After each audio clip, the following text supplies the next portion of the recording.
I was supposed to have a story ready today.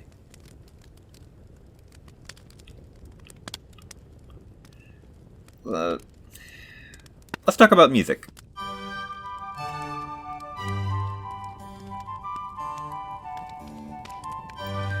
Hello, Plaguelings.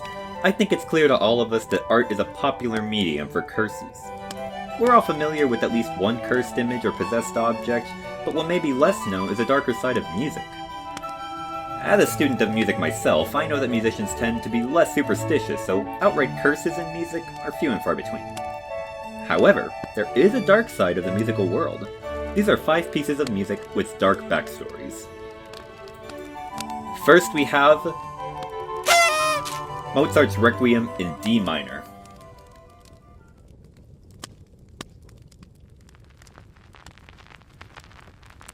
Requiem in D minor was written by Mozart towards the later end of his life.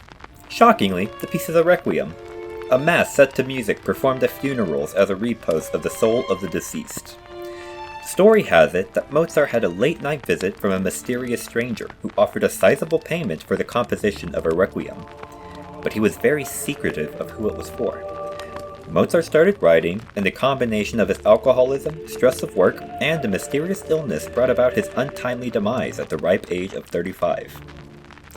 As he progressed in his work, his health failed, and it is said that he was convinced he was writing the Requiem for himself. Mozart died having only finished about half. Endings were eventually written by his contemporaries of his, but his work remains unfinished and a source of many rumors around the nature of his sudden and mysterious death. The version played here is a performance of the unfinished fragmented score.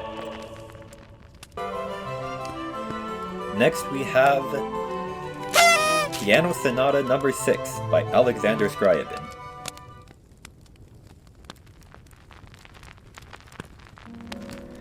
Alexander Scriabin was a Russian pianist in the late 19th and early 20th century, and was one of the pioneers of modernism and atonality. Piano Sonata No. 6, which was actually his 7th sonata, is said to have come to him in a dream. In the dream, the devil came to him and hummed the melody over and over until it was stuck in his head. When he awoke, he wrote down the melody, but when it was time to premiere his work, he refused to play his own music.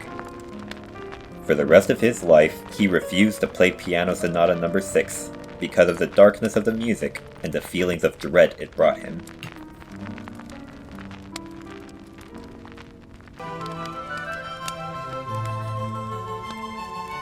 Next we have Crossroads Blues by Robert Johnson.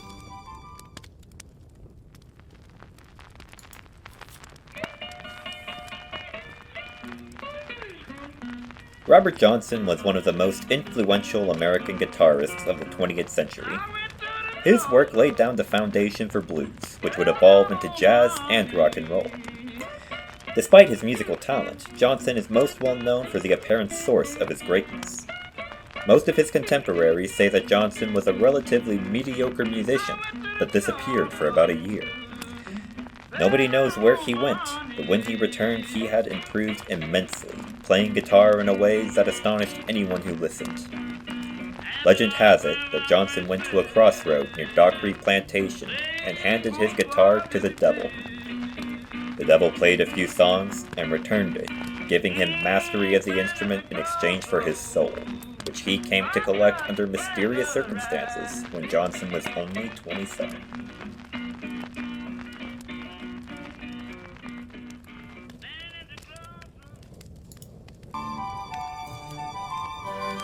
Now we have Gloomy Sunday by Seress.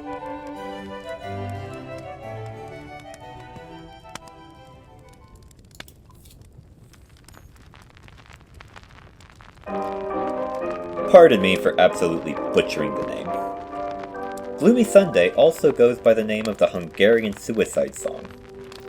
The original title for the song was The World is Ending, and the lyrics were a prayer during a time of war-fueled despair.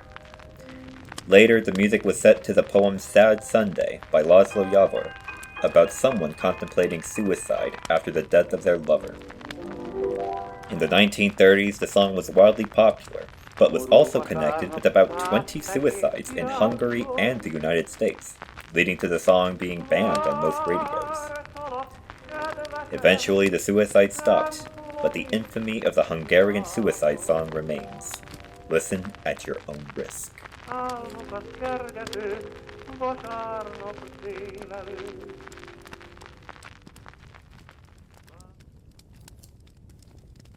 Finally, we have Lavender Town by Junichi Masuda.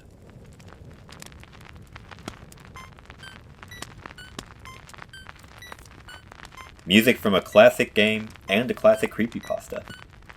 Lavender Town is an area appearing in the games Pokemon Red, Blue, and Yellow, Gold, Silver, and Crystal, Fire Red and Leaf Green, and Heart Gold and Soul Silver. The area is known as a Pokemon cemetery and is home to ghost-type Pokemon. For this reason, the background music is simple but ominous.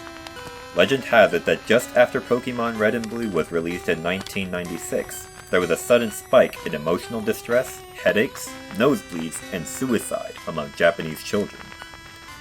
This was attributed to tones being used in the music that were too high for adults to hear, but audible and destructive to the ears and brains of children and preteens. Games were recalled, music was edited, and fixed editions were exported out of Japan. Any recording you would find on YouTube, including this one, would be at a safer frequency than the original, but do listen at your own risk.